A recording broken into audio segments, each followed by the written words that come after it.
오늘 말씀 보십시다. 우리 오늘 본문 말씀 마태복음 27장 27절에서 31절 말씀을 가지고 그래도 십자가를 지신 예수님처럼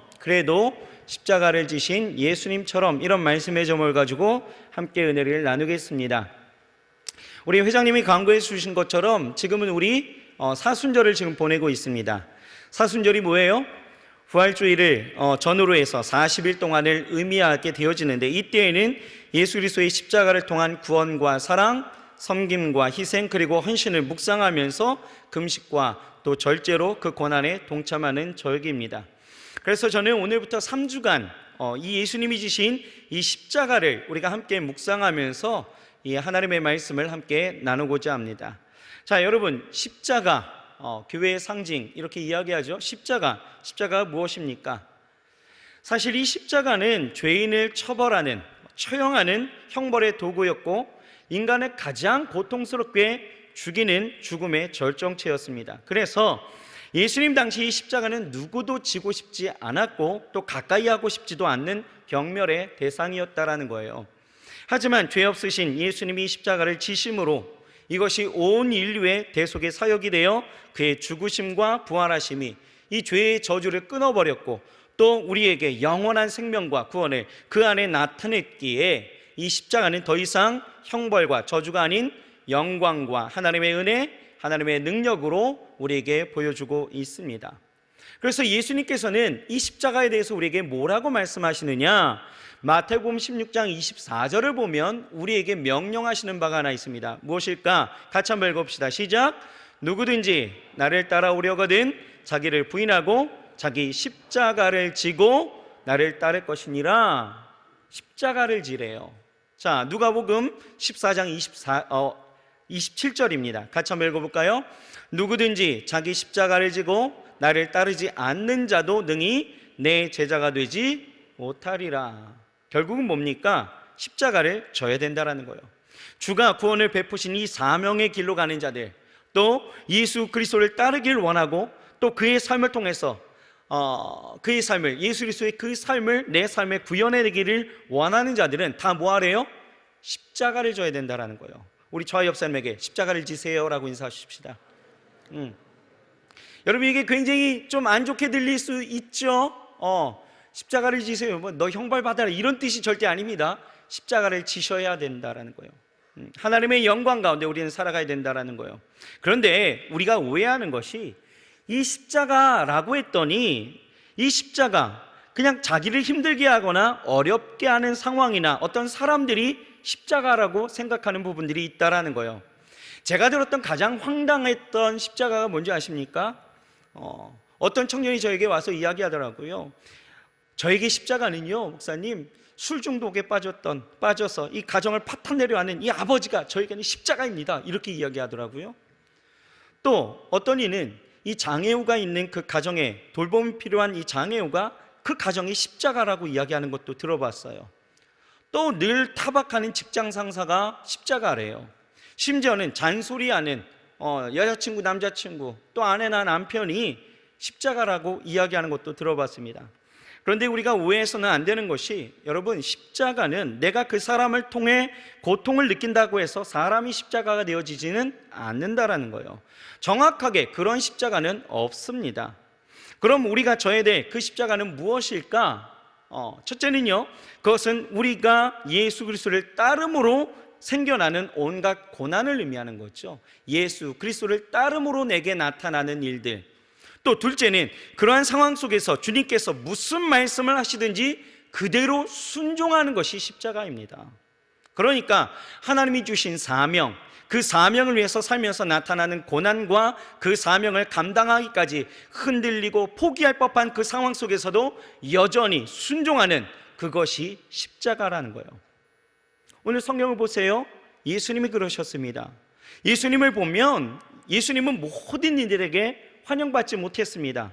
환영은 고사하고 예수님은 항상 유대인과 종교 지도자들을, 그리고 마지막 순간에서는 그를 그렇게 추종하고 따랐던 그 무리들까지도 예수님을 힐난하고 주먹질하고 침뱉고 예수를 못 박으라 소리치면서 배반하는 모습을 보게 되어지죠. 죄 없으신 예수님은 사명을 위해서 고난을 당하셨고 또 이런 상황 속에서 순종하셨다라는 거예요. 그것이 십자가죠. 이렇듯 여러분, 우리도 십자가를 지라 오늘 우리에게 말씀하고 있습니다. 십자가를 져야 된대요. 그렇다면 우리는 어떤 십자가를 져야 될까라는 것이죠. 오늘 우리는 특별히 예수님이 지신 그 십자가를 통해서 우리 삶 가운데 나타나는 그 인간관계 속에서 나타나는 그 십자가를 어떻게 우리가 져야 될지 좀 더 구체적으로 우리가 살펴보기를 원합니다. 자, 첫째로 우리는요, 인간관계에서 부당한 대우보다 사명에 초점을 맞춰야 된다라는 것입니다. 여러분, 지난번 설교에서도 말씀드렸지만 우리가 서 있는 그곳이 하나님이 거룩하게 하실 나의 소명의 자리라는 것이에요. 그런데 문제는 그곳에서 우리가 느끼는 가장 큰 어려움은 부딪히는 그런 인간관계일 것입니다. 이 인간관계의 문제는 우리의 사명마저도 포기하게 할 만큼 우리의 삶에 막대한 비중을 차지하고 있다는 것이죠. 이때 우리는 어떻게 될까? 어떻게 십자가를 져야 합니까? 바로 사명이라는 핵심 목표를 붙들고 있어야 된다라는 것입니다.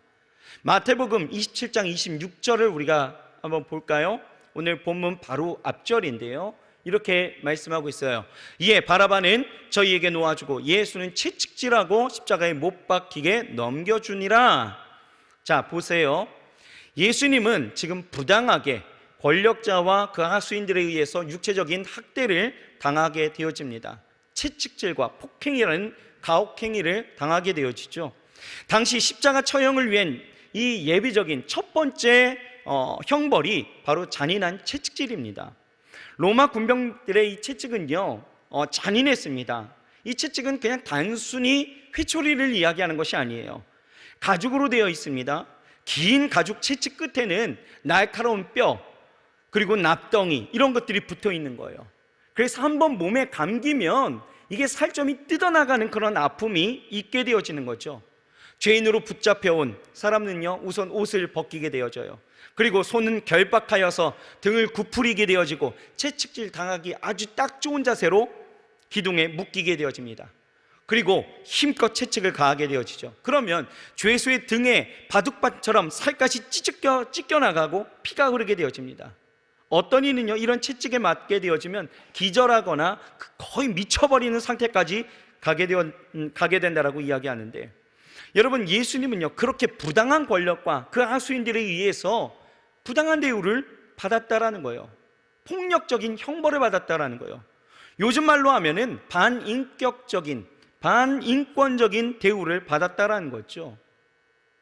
하지만 예수님은 그런 상황 속에서도요, 가슴이 문드러지고 정신적으로 피폐함이 있어도 끝까지 십자가를 지신 것은 인류 구원이라는 사명을 붙들었기 때문이었다라는 것입니다. 여러분, 예수님은 하나님이십니다. 하나님이신 그가 이런 부당한 대우를 받아야 될 이유는 전혀 없는 거죠. 하지만 예수님은 인류 구원이라는 그 사명을 가지고 이 모든 아픔과 상처를 이겨냈다라는 거예요. 그런데요, 우리를 한번 보십시오. 우리는 어떻습니까? 우리의 삶의 자리에서 부당한 대우를 받게 되어질 때에 우리는 어떻게 하던가요? 이런 부당한 대우를 대하는 방식들 대부분 이런 거죠. 우선 상대가 내게 조금만 손해를 입힌다 생각하고 어려움이 있다 싶으면 힘이 있으면 힘으로 제압하려고 하고요, 힘이 없으면 억울해하면서 나에게 힘이 될 만한 것들을 찾다가 이것마저도 없다 생각하면 사명을 포기해버립니다. 하루는 이 사무실에 있는데요, 어떤 청년이 와서 이런 얘기를 하더라고요. 목사님, 저 이번에 어디 회사에 이력서를 냈어요, 그러더라고요. 그런데 이상한 것은요, 이 청년은 원래 하나님이 주신 비전이 굉장히 뚜렷했던 사람이었습니다. 그래서 대학도 전공도 그런 쪽으로 해서 들어갔고, 졸업을 하고 나서도 오랫동안 기도하면서 자신의 비전에 맞는 회사를 찾았다라는 거예요. 그런데요, 오랜 기도 끝에 기도응답으로 들어간 회사, 그 회사였다라는 거죠. 그런데 갑자기 생뚱맞게 전혀 다른 분야의 다른 회사에 이력서를 낸다라고 이야기를 하니까 제가 굉장히 어리둥절한 겁니다. 그래서 왜 이 회사에 이력서를 내려고 하는데? 라고 했더니 원인은 그거예요. 자기가 그렇게 기도하고 들어갔던 그 회사 가운데에서 사람들과의 마찰이 있었다라는 거죠. 자기가 그 회사를 들어가면서 다짐한 게 있었대요. 나는 크리스찬이라고 난 당당히 밝히면서 내가 하나님의 나라와 하나님의 영광을 위해서 내가 이 회사 가운데서 나의 꿈을 펼쳐버리라, 뭐 이런 생각을 하고 들어간 거예요. 그래서 자기는 크리스찬이라고 하면서 술도 마시지 않고 회식도 잘 안 가려하고, 가더라도 비싼 안주만 먹고 있으니까 점점 사람들이요 자기를 대하는 태도가 달라졌다라는 거예요. 끼리끼리 뭉치게 되어지고, 또 일할 때에도 그 윗사람하고 친한 사람한테는 고가 점수가 높은 일을 몰아주고, 자기에게는 일감을 줘도 시간과 에너지는 그냥 다 소비해야 되는데 고가에도 별 상관이 없는 일만 주고, 출장도 자기만 보내더라는 거죠. 그래서 이렇게 회사 다니다가는 내가 미쳐버릴 것 같아서 나왔다라는 거예요. 포기해버린 거죠. 여러분, 이런 상황들이 우리의 삶 가운데 얼마든지 있습니다. 부당한 대우, 부당한 처사가 우리의 삶 가운데 있다라는 거죠. 이럴 때 여러분들은 어떻게 하십니까? 우리는 이 답을 어디에서? 예수님에게서 찾아야 된다라는 거예요. 여러분, 예수님은요 절대로 그 십자가의 자리 가운데서 포기하지 않았다라는 거예요. 예수님만큼 부당한 대우를 받은 사람이 있을까요? 예수님만큼 그렇게 어려움, 그런 부당한 처사를 당한 사람들이 이 자리에 누가 있을까요? 예수님은요 하나님이십니다. 우리에게 구원과 영광과 하나님의 생명을 주시려고 우리 이 땅 가운데 오셨다라는 거예요. 그런데 그분에게 가하는 이 채찍질, 부당한 처사는 여러분 어떻게 설명할 수 있을까요? 채찍을 맞으면서 정말 인간이라면 자존심 상할 만한 그런 현장 가운데서도, 세상의 부당한 대우 가운데서도 예수님은 그 자리, 십자가의 자리를 피하지 않으셨다라는 거예요. 생각해 보세요. 예수님은 절대 힘이 없으신 분이 아니시죠?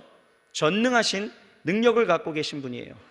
예수님은 하나님이시기에 함부로 대할 그럴 분이 절대 아닌 것이죠. 하지만 예수님은 그런 대우를 받으면서도 억울해하다라고 하지 않으셨어요. 대항하지도 않으셨습니다. 묵묵히 십자가의 그 과정을 다 감당하셨다라는 거예요. 왜 그렇습니까? 왜요? 예수님이 오신 목적이 고난을 당하고 많은 사람의 대속물로 주시기 위해서 오셨기 때문이죠. 마태복음 20장 28절은 우리에게 이렇게 분명하게 말씀하고 있습니다. 같이 한번 읽어볼까요?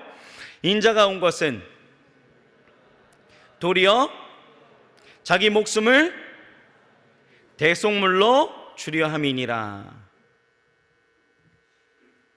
섬기고 자기 목숨을 많은 사람들에게 대속물로 주시기 위해서 이 사명의 자리를 포기하지 않으셨다. 여러분, 우리에게도 분명한 사명이 있습니다. 믿으십니까? 부르신 목적, 또 내가 있는 그곳에 있게 하시는 목적이 분명히 있다는 거예요. 하나님이 나를 그곳에 있게 하시며 영광 받으실 일들은 그냥 여러분 쉽게 이루어지는 것 아닙니다. 우리는 하나님의 은혜가 공짜인 것 같아서 사명도 공짜처럼 쉽게 이루어질 것이라고 생각하지만, 여러분, 지금까지 사명이, 하나님의 그 부르신 목적이 그냥 이루어진 적이 한 번도 없어요. 모세를 보세요. 모세는 출애굽을 위해서 40년을 헌신해야 했습니다. 야곱을 보세요. 야곱은 부모 곁을 떠나서 집으로 돌아오는 그 14년의 세월을 헌신했어요. 믿음의 선진들이 사명을 이루기 위해서 행해야 됐던 이 세월들은요 그냥 우리가 생각하는 하루 이틀이 아니다라는 거예요. 그 과정 가운데는 분명히 뭐가 있었어요? 고난이 있었고, 부당한 대우가, 그리고 어려움이 늘 존재했다라는 것이죠. 그렇습니다. 여러분, 사명 가운데서는 고난이 있어요. 분명히 고난이 있습니다. 왜요? 왜 있습니까? 우리가 져야 할 십자가가 무엇인지를 알게 하기 위함이다라는 거예요. 보세요. 예수님은요 이런 고난당할 것을 이미 예견하셨죠. 말씀하셨습니다. 마태복음 16장 21절에 이렇게 말씀하고 있어요. 같이 한번 읽어봅시다. 시작. 예루살렘에 올라가 장로들과 대제사장들과 서기관들에게 많은 고난을 받고 죽임을 당하고 제3일에 살아나야 할 것을 제자들에게 비로소 나타내시니, 이미 아셨다라는 거예요. 이미. 놀랍게도요 이 사실은요 예수님이 오시기 700년 전에 이미 이사야 선지자를 통해서 예언해 놓으신 바 있다라는 거죠. 이사야서 53장 5절에서 8절에 보면 우리가 늘 성찬 때 읽었던 말씀이 여러분들 나타날 것입니다. 같이 한번 읽어봅시다. 시작. 그가 찔림은 우리의 허물 때문이요 그의 상함은 우리의 죄악 때문이라. 그가 징계를 받음으로 우리가 평화를 누리고 그가 채찍을 맞음으로 우리가 나음을 받았도다. 우리는 다 양 같아서 그릇 행하여 각기 제 길로 갔거늘 여호와께서는 우리 모든 죄악을 그에게 담당시키셨도다. 그가 곤욕을 당하며 괴로울 때에도 그의 입을 열지 아니하였으며 마치 도수장에 끌려가는 어린 양과 털 깎는 자 앞에서 잠잠한 양같이 그의 입을 열지 아니하였도다. 그는 곤욕과 신문을 당하고 끌려갔으나 그 세대 중에 누가 생각하기를 그가 살아있는 자들의 땅에서 끊어짐은 마땅히 형벌받을 내 백성의 허물 때문이라 하였으리요.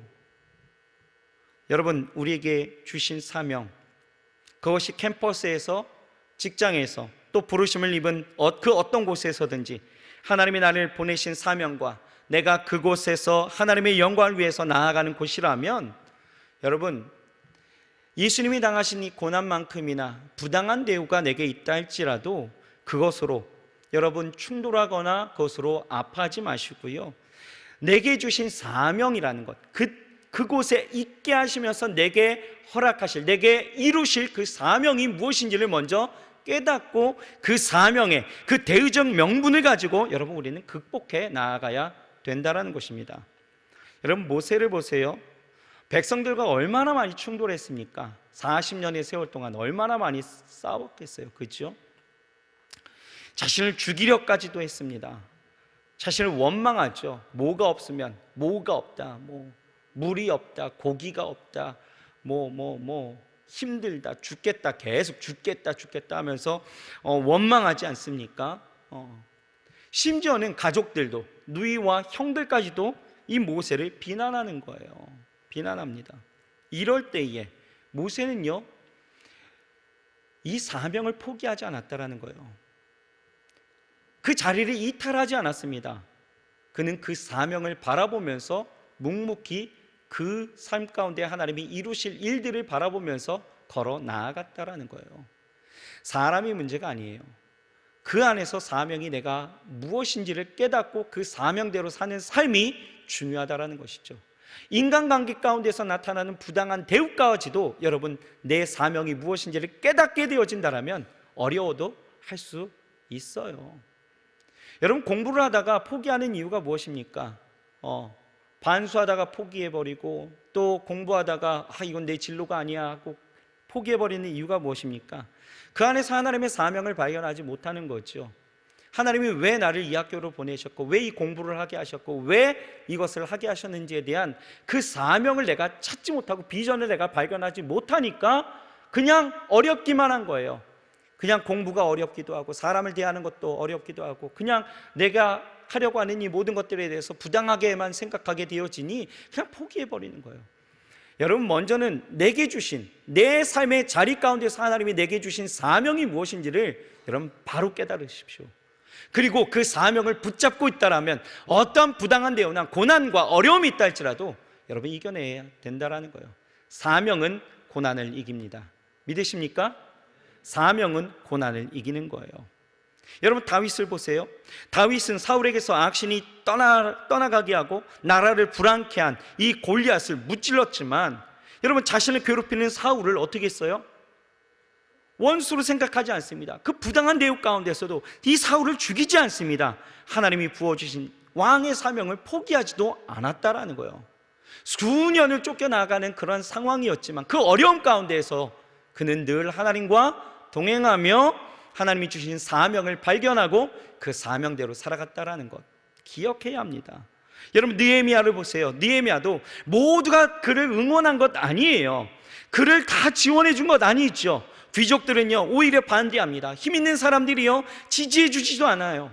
산발락과 도비아와 같은 사람은 반대자의 그 편에 서서 왕에게 진정하고 또 분열을 일으키면서 방해까지 했다라는 거예요. 하지만 느헤미야는요 그들과 싸우지 않습니다.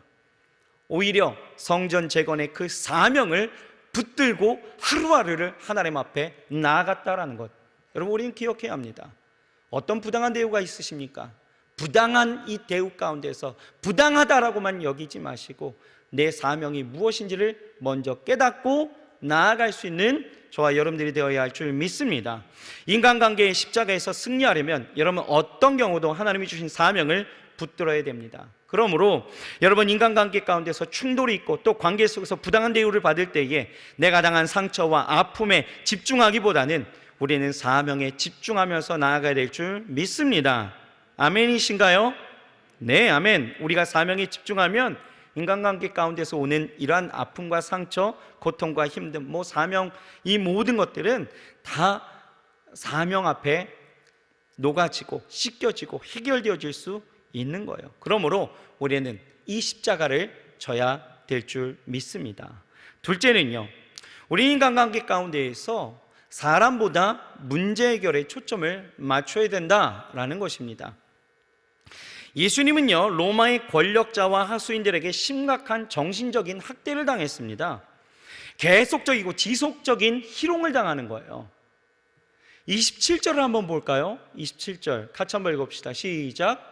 이에 총독의 군병들이 예수를 데리고 관정 안으로 들어가서 온 군대를 그에게 모으고, 뭐냐면 총독의 관정에서 300에서 600명 정도에 되어지는 그 군인들이 죄수였던 예수님을 노름 삼아서 마음껏 놀리고 조롱하려 했다라는 거예요. 다 그렇게 운집했다라는 거예요. 자, 28절 어떻게 합니까? 같이 읽어볼까요?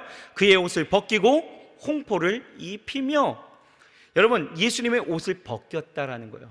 수치죠, 수치. 홍포를 입혔다는 거예요. 홍포는 당시 예복으로 왕이나 지도자가 입었던 옷이 홍포입니다. 그러니까 왕을 상징하는 옷을 입히면서 조롱하기 시작했다는 거예요. 29절 같이 읽어볼까요? 시작. 가시관을 엮어 그 머리에 씌우고 갈대를 그 오른손에 들리고 그 앞에서 무릎을 꿇고 희롱하여 이르되 유대인의 왕이여 평안할지어다 하며, 여러분, 디베르 가이사가 빛나는 못들이 달린 그 면류관을 썼습니다. 그것에 비유해서 이 군인들은 예수님을 조롱하기 위해서 가시나무 관을 씌웠다라는 거예요. 황제의 오른손에는요, 통치권을 상징하는 그 황제의 홀이 주어져 있었는데, 로마 군병들은요, 그것을 모방해서 예수님의 손에 무엇을 꺾이기 쉬운 갈대를 쥐어줬다라는 거예요. 희롱하는 거죠. 그리고 그들은 마치 자신들이 군주인 가이사에게 경배하듯 예수님 앞에서 무릎을 꿇고 희롱합니다. 그들은 가이사 만세라고 이야기하는 것이 아니라 유대인의 왕이여 평안할지어다 라고 이야기하며 조롱하고 있다는 거예요. 공동번역에서는 유대인의 왕 만세 이렇게 외쳤다라는 거죠. 모욕적입니다. 모욕적이에요. 아무 말 하지 아니하시는 그 예수님을 계속해서 희롱하는 거예요. 가만히 있으니 가만히로 보는지 계속 희롱합니다. 그뿐입니까? 39절을 보면요, 지나가는 자들이요 자기의 머리를 흔들면서 예수를 모욕합니다. 41절을 보면요, 대제사장과 서기관들도 희롱하는 거예요. 그가 남은 구원하였을 때 자기는 구원할 수 없도다. 그가 이스라엘의 왕이로다. 지금 십자가에서 내려올지어다. 그리하면 우리가 믿겠노라 하면서 희롱합니다.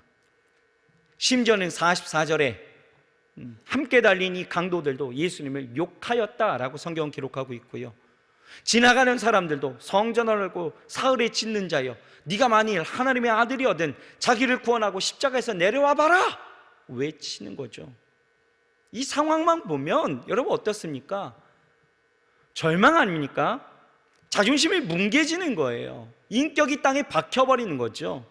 자존심을 오물통에 집어넣는 것 같은 심정이었을 것 같습니다. 하지만 예수님은요, 이런 인간들의 모독과 이러한 조롱 가운데 어떻게 반응하셨느냐? 여러분, 우리 같으면 어떻게 했을까요? 우리 같으면 지속적으로 이런 모욕과 조롱을 당하면 여러분 사실 정신 못 차려요. 그런데 예수님은요, 이런 정신적인 학대 가운데 어떻게 처리하시느냐? 누가복음 23장 34절입니다. 같이 한번 큰 소리를 읽어봅시다. 시작. 아버지여 저들을 사하여 주옵소서 자기들이 하는 것을 알지 못함이니이다. 예수님은요, 결코 자신을 조롱하는 사람을 보면서 저들에게 똑같이 일어나고 욕하는 것이 아니었다라는 거예요. 그들을 바라보지 않았습니다. 예수님은 그들이 갖고 있었던 죄를 보았다라는 거예요. 십자가 위에서 극한 고통을 당하면서 조롱받을 때에도 조롱하는 사람을 본 것이 아니라 그 사람들의 죄를 보며 용서의 기도를 드린 분이 우리 예수님이십니다. 예수님은 제물이 되어 인류의 죄를 담당하시면서도 죄 용서를 간구하셨다는 거예요. 여러분 그렇습니다. 세상은 우리를 조롱하고 있어요. 요즘 한창 인기 드라마 그리고 다시 시즌 2가 시작되어졌죠. 글로리라는 드라마 있습니다. 혹시 보셨나요? 보셨나요? 전 잠깐 봤습니다. 잠깐 봤는데 참 마음이 씁쓸했습니다. 씁쓸했어요. 14화였나요? 거기에서 보니까 목사가 온갖 부정 비리, 사리사욕, 부패한 것 이런 것으로 묘사되어져 있고, 또 교회에는 광신도적인 사람들의 어떤 집단으로 묘사되어지면서 사회는 그렇게 우리를 지금 조롱하고 있다라는 거예요. 글로리뿐만입니까? 여러 미디어가 교회, 목사, 교회 다니는 사람들, 심지어는 예수 믿는 사람들, 모든 자들을 조롱하고 있죠. 가깝게는 여러분들의 친구들도 그렇잖아요. 야, 그렇게 유별나게 믿냐? 라고 이야기하는 친구들도 있을 거고요. 야, 그런다고 저 때는 그랬어요. 야, 그런다고 교회에서 밥이 나오냐 떡이 나오냐 그랬어요. 근데 요즘 교회에서 밥 나오고 떡 다 나오거든요. 세상은 소통하려고 하는데 왜 너희만 불통하냐? 막 이런 얘기도 하고요. 야, 믿는 것들이 더한다. 이런 얘기도 들어봤습니다. 조롱하는 거죠. 아픈 현실입니다. 하지만 아프다 하여서 그런 말을 하는, 그런 말들을 쏟아내는 사람들을 우리가 미워할 것이 아니다라는 거예요. 그런다고 달라지는 것은 없죠. 그런 우리는 어떻게 해야 됩니까? 우리도 예수님처럼 사람에 주목할 것이 아니라 그들의 죄를 볼 수 있어야 된다라는 거예요. 그리고 긍휼의 마음으로 그들을 위해서 기도할 때에 용서를 구해야 된다라는 거예요. 에이 목사님, 그런다고 뭐가 달라집니까? 그들을 기도한다고, 그들을 용서하는 기도를 한다고 해서 뭐가 달라집니까? 여러분, 달라집니다. 같은 내용을 담고 있는 누가복음 23장을 보면 34절에 예수님이 저들의 죄를 용서를 구하게 되어질 때에, 여러분 놀랍게도 한편 강도가 예수님을 조롱하던 다른 편 강도를 향해서 꾸짖습니다. 42절에 이렇게 구하는 거예요. 그리고 뭐라고요? 예수여, 당신의 나라에 임하실 때에 나를 기억하소서. 이렇게 고백합니다. 옆에 달린 죄수가 변한 거예요. 또 예수님의 처형을 지휘했던 로마의 백부장이요, 변했습니다. 그는 고백하는 거예요. 39절에 이렇게 고백합니다. 이는 진실로 하나님의 아들이었다라고 고백하는 거예요. 안 변합니까? 아니요, 변하는 거예요. 우리가 용서를 구하게 되어질 때, 용서할 때에 변하더라는 거예요. 여러분, 예수님은 너희 원수를 사랑하며 너희를 핍박하는 자를 위해서 기도하라 라고 말씀하시죠. 여러분, 우리 예수님은 죄의 문제 용서해 주시기 위해서 이 땅 가운데 오신 거예요. 죄인들과 싸우기 위해서 오신 것이 아니에요. 대접받고 대가를 바라기 위해서 이 땅 가운데 오신 것이 아닙니다. 존경받고 어떠한 인정받기 위해서 이 땅 가운데 오신 거 아니에요. 십자가에 달려 죽으심으로 죄의 문제를 해결해 주시기 위해서 이 땅 가운데 오신 거죠. 그러므로 우리가 져야 될 그 십자가는 인간관계 가운데에서 나를 조롱하고 나를 모욕하고 나를 힐난할지라도 그 문제를 우리가 바라보면서 우리가 넘어질 일들이 아니라, 문제가 아니라, 사람이 아니라 그 문제 가운데서 우리가 어떻게 해결해야 될 것인가를 우리가 바라봐야 된다는 거죠. 그것이 바로 무엇입니까? 용서다라는 거예요. 사랑하기 때문에 원수까지 용서해주고 사랑하는 마음이 십자가를 지는 삶인 것을 우리는 깨달아야 된다는 것입니다. 여러분, 십자가의 사랑, 사람들을 대하게 되어질 때 우리는 어떻게 해요? 용서해요. 용서를 구하는 거예요. 긍휼의 마음으로 나를 부당하게 하고 나를 어렵게 하고 나를 조롱하고 나를 힘들게 하는 그 어떤 사람들이 있다라면, 왜 저 사람은 왜 나한테 이렇게 하는 거야? 라고 힐난하고 똑같이 반응할 것이 아니라, 우리가 해야 될 것은 그를 위해서 기도하고 용서를 대신하여 구할 수 있어야 된다는 거죠. 하나님, 저가 하는 일을 저가 알지 못하오니 하나님 저를 용서하여 주옵소서. 이 기도가 우리 가운데 좀 있어야 합니다. 자, 그리고 마지막입니다. 우리 인간관계 속에서 여러분, 분노를 표출하지 말고 끝까지 참아야 됩니다. 여러분, 예수님은요 감정적인 학대를 당했어요. 30절을 한번 보실까요? 30절 같이 한번 읽어봅시다. 시작. 그에게 침뱉고 갈대를 빼앗아 그의 머리를 치더라. 여러분, 사람이 가장 기분 나쁠 때가 언제인지 아십니까? 누가 나에게 침 뱉을 때 아니겠어요? 그렇죠? 굉장히 모욕적이죠. 그리고 누군가 내 머리를 칠 때에 기분 굉장히 나쁩니다. 여러분 경험해 보셨잖아요. 선생님이 추석부로 여러분들의 머리를 때릴 때 기분 나쁘셨었죠? 예, 진우, 예. 저는 모르겠어요. 저는 안 맞아봤고 모르겠는데 맞아본 사람들을 제가 봤습니다.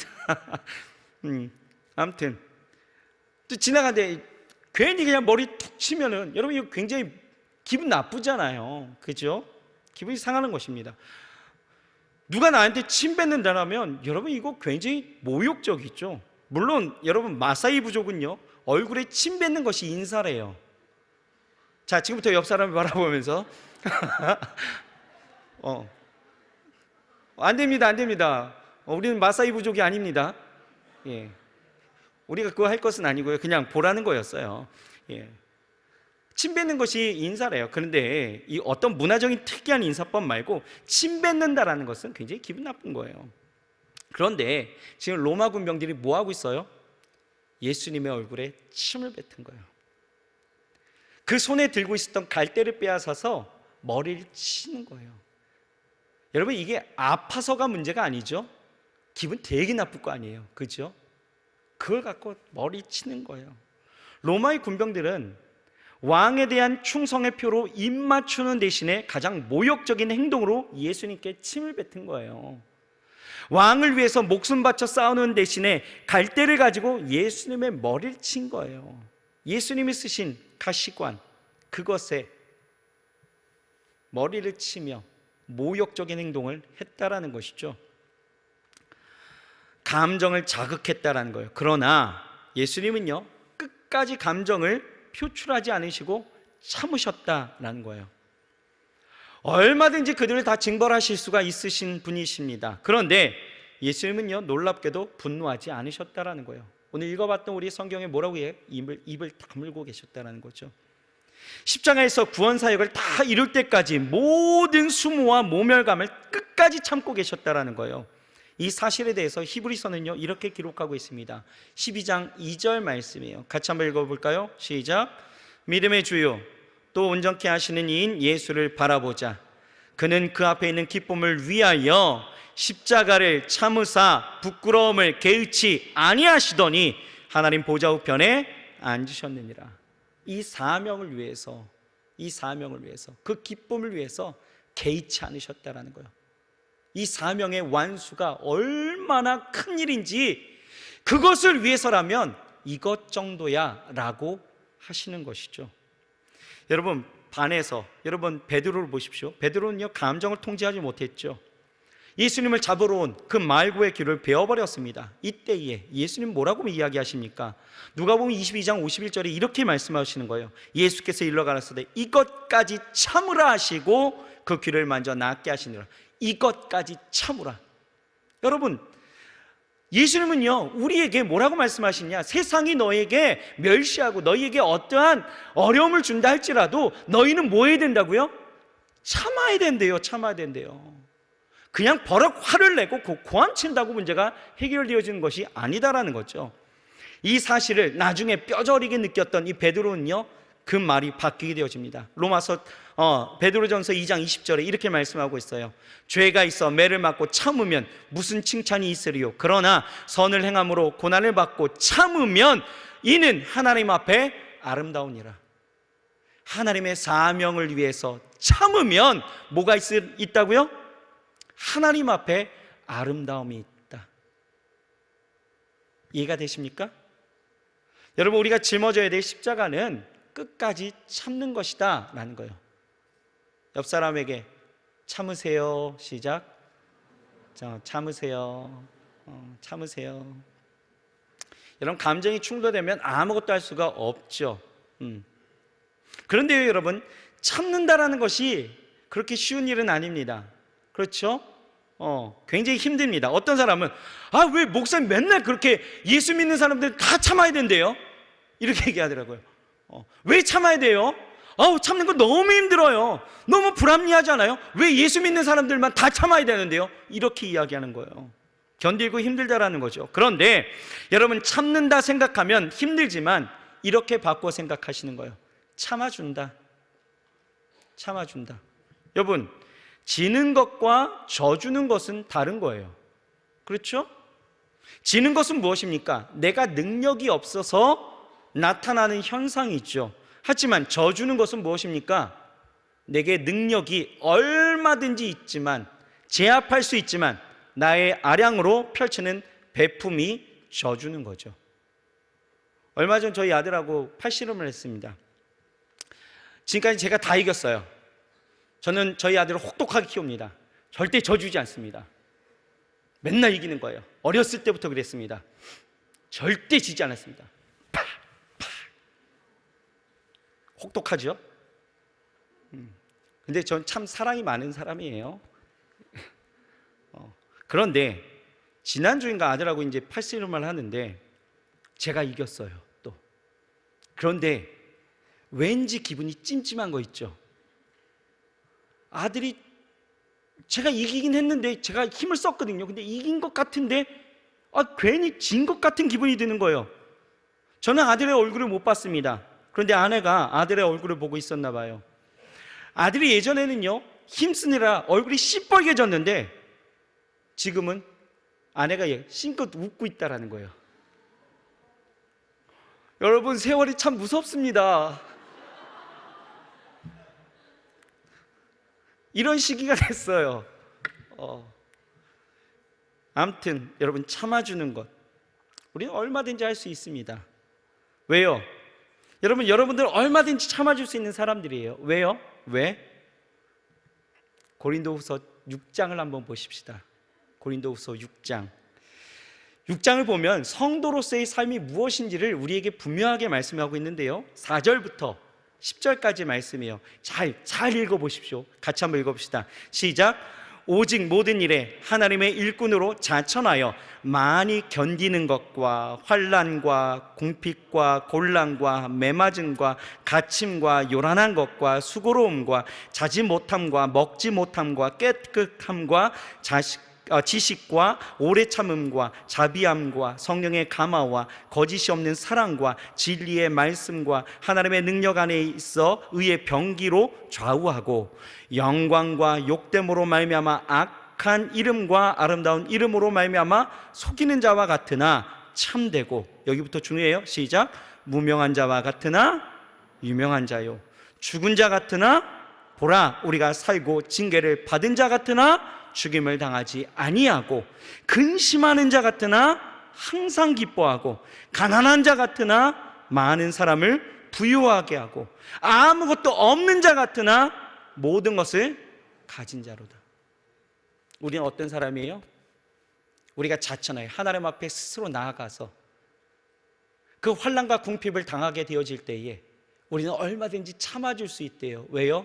우리는 모든 것을 가진 자이기 때문에. 여러분, 우리는 그리스도에게 속하게 되어지면서 여러 가지 환난, 가난, 궁핍, 곤란, 때로는 매맞은, 갇힘 다 뭐예요? 우리가 그리스도를 위하여 당하는 그 십자가예요. 그런데 우리는 어찌 보면 억울할 수 있는 이런 상황 속에서도 참아낼 수 있는 것은 왜요? 우리는 그리스도의 생명을 가졌다라는 거예요. 한없는 소망과 기쁨이 내 안에 있다라는 거예요. 또 우리는 아버지의 한량없는 그 은혜와 사랑을 받았고, 우리는 모든 것을 가진 자이기 때문에 참아줄 수 있다라는 거예요. 받은 것이 있는 사람들, 내 안에 충만함으로 하나님의 영광으로 사는 사람들이기 때문에 우리는 참아낼 수 있다라는 거예요. 내 안에 그리스도가 살아계시고 그로 인해 생명이 풍성하다라면 우리는 얼마든지 참을 수 있어요. 여러분, 요셉을 보세요. 얼마나 억울함이 있었겠습니까? 요셉은 그냥 아버지의 특별한 사랑을 받은 것뿐인데 형들이 시기했죠. 요셉은 형들에 대해서 악감정이 절대 없었어요. 그런데 형들이 어떻게 합니까? 팔아버리죠. 팔아버립니다. 여러분, 이게 얼마나 대단한 배신입니까? 거절입니까? 이거 빠져나오기 그렇게 쉽지 않아요. 그런데 여러분, 이스라엘의 온 지경에 기근이 일어나고 세월이 흘러서 야곱의 아들들이 애굽으로 식량을 구하러 갔을 때 누굴 만나요? 형들이 요셉을 만나죠. 죽은 줄로만 알았던 요셉이 애굽의 총리가 되어 있을 줄 누가 상상했겠습니까? 또 요셉도 형들을 다시 만날 줄 누가 알았겠어요? 그러니 형들은요, 요셉을 알아보지 못했지만 요셉은 단번에 알죠. 원래 여러분, 때린 놈은 모르는데요, 맞은 놈은 뚜렷하게 다 기억하거든요. 요셉은 어떤 감정이었을까? 자신의 힘으로, 자신의 지위를 가지고 얼마든지 그 억울함을 분노로 표출할 수 있었다라는 거예요. 그런데 요셉은 그렇게 하지 않습니다. 지금까지 요셉은 뭐 했어요? 참아 주었다라는 거예요. 참아내었다라는 거예요. 참는다가 아니라 참아 주었다라는 거예요. 왜요? 그 안에 하나님의 생명이, 하나님의 꿈, 비전이, 그리고 하나님의 인도하심과 함께하심이 풍성했기 때문에 참아낼 수 있었다라는 것입니다. 끝까지 참았죠. 그렇게 끝까지 참았기 때문에 결국 야곱의 가족들이 애굽에서 돌아와 안전하게 들어와서 안전하게 거하고 이스라엘의 민족으로서 번성할 수 있었다라는 것입니다. 여러분, 세상은 여전히 우리를 미련하다 하여서 우리의 감정을 자극할 거예요. 이때 우리는 뭐 해야 됩니까? 참아주는 거예요. 여러분, 참지 마세요. 참아주십시오. 왜요? 우리 안에 모든 것이 있기 때문에, 그런 넉넉함이 있기 때문에 우린 참아줄 수 있습니다. 그냥 참는다라면 어렵죠. 참아주는 건 다른 거예요. 여러분, 항상 하나님 안에서 참아주시길 바랍니다. 이제 야고보서 1장 4절 말씀을 읽고 우리 말씀을 마치겠습니다. 자, 1장 4절 같이 읽습니다. 시작.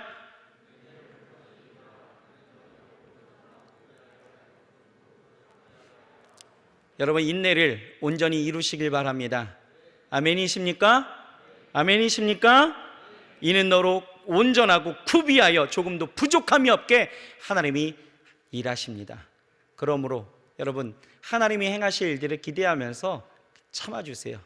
내 안에 풍성하게 역사하신 그 하나님이 일하시는 것을 여러분 보십시오. 분명히 여러분들, 정말로 여러분들 안에서 온전하고 구비하여 조금도 부족함이 없도록 하나님께서 행하실 줄 믿습니다. 자, 말씀 맺을까요? 인간관계 속에서 우리는 십자가를 져야 합니다.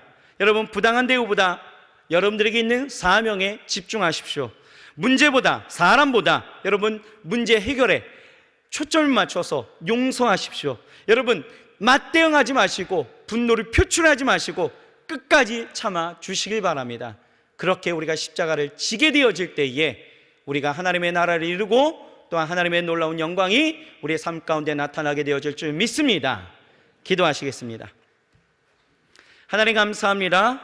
오늘 우리에게 주시는 이 말씀을 통하여 다시 한번 깨닫습니다. 하나님, 우리가 져야 될 그 십자가 무엇인지를 다시 한번 생각하게 하시고, 아버지 하나님이여, 이 땅 가운데 살아갈 때에 부당한 대우 가운데에서도 그것으로 인하여 넘어지고 쓰러지지 않게 하시고, 하나님, 우리의 마음 잘 붙들고 사명을 생각하며 하나님 일어나게 하시옵소서. 하나님, 우리를 힐난하고 조롱하는 그 모든 사람들 앞에서 아버지 하나님이여, 우리가 그들의 죄를 발견하고 저들을 위하여서 아버지 하나님의 긍휼의 마음으로 기도할 수 있게 도와여 주옵시며, 아버지 하나님, 어떤 모욕적인 상황 속에서도 분노하지 않게 하시고 끝까지 참아 하나님의 나라를 이루고 하나님의 역사가 이루게 도와여 주옵소서. 십자가를 그렇게 지고 나아갈 수 있는 우리 사랑하는 청년들 되게 도와여 주옵소서.